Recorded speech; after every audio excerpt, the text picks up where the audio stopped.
Evening, it's V again, and I recently read a book called 8 Million Gods by Wen Spencer. The main character, Nikki, is a horror writer, and she lives a rather unusual life. Like, she's always on the move, going from friend's house to friend's house because she's trying to keep one step ahead of her mother, who has been trying to get her committed to a mental hospital ever since she started to write, like, really gory scenes when she was a child, because Nikki suffers from, I guess, what her mom considers a kind of mental disorder, in that she, like, whenever she gets stressed and stuff, she has to write. Like, she writes as a is the only way that she can calm herself down, and for some reason, like, everything she writes tends to be extremely dark. But other than that, she's a fully functional adult, and she does, like, being trapped in a mental hospital is one of the last things that Nikki wants. And at some point, she, after selling her first book, she finally has the funds to escape the country entirely, and she flees to Japan, where she hopes her mom will never be able to find her. But things start to go wrong when Nikki posts about one of the murder scenes in her next book and gets hauled in by the police for questioning, because it turns out that a victim who's remarkably similar to the person she just posted about was killed in exactly the same way. And even though it's pretty quickly determined that Nikki probably wasn't the person who actually did it, there are a lot of really suspicious circumstances. Like, there's way too many similarities with her writing. Like, it's starting to look like she might have a really, really crazy fan. And not only like that, the coincidences keep piling up. Like, the more Nikki looks into what happened, and the more it seems like she discovers that that's not the only thing she wrote about that might in fact have traces in real life. And then she gets attacked in her apartment by Tanuki in a business suit. And, that's just the start of some of the weird things that's happening. And she's really afraid that she might genuinely be going crazy. Like, there's one scene where she's thinking to herself that she used to be really proud of the fact that she did not exhibit any of the symptoms of schizophrenia. But, like, all of a sudden it seems as though she's exhibiting pretty much every single symptom that there is. And she's not sure what is real and what isn't.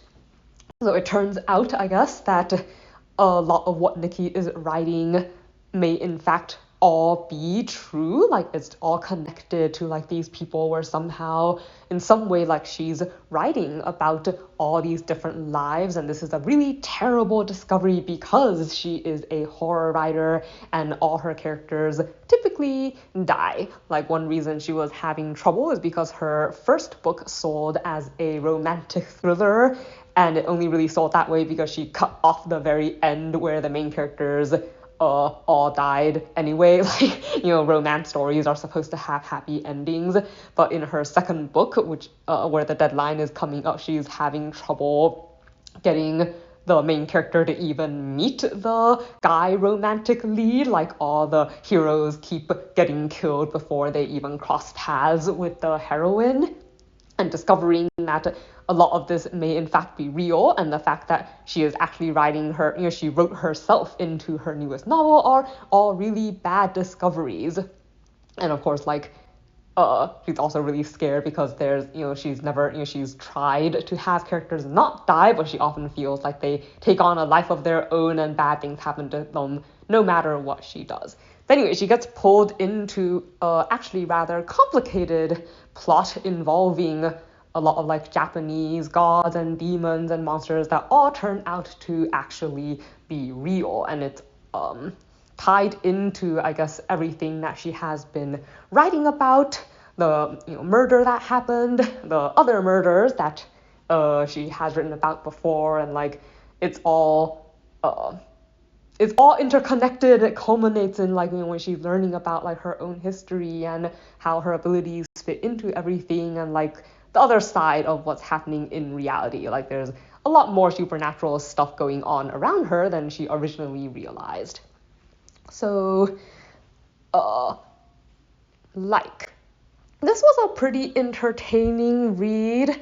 Like, I think there was a lot of humor that I appreciated.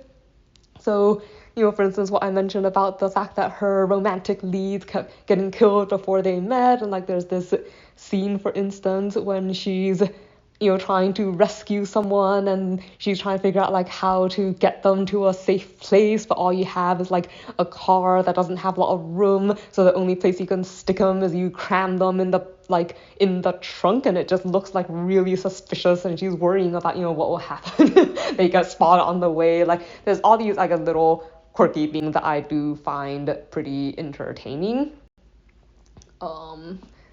Something I did not like. I felt like the romance line moved too fast for me. Like, yeah, just that. Like, I tend to prefer romance lines that build up more slowly. Like, the switching point between being kind of interested in this person to suddenly saying that you love them or something, like to me, was a little bit too fast. Oh, so there was quite a bit of blood and gore in this story, but for the most part, I would say that it ends well, which is something that I would want to know beforehand.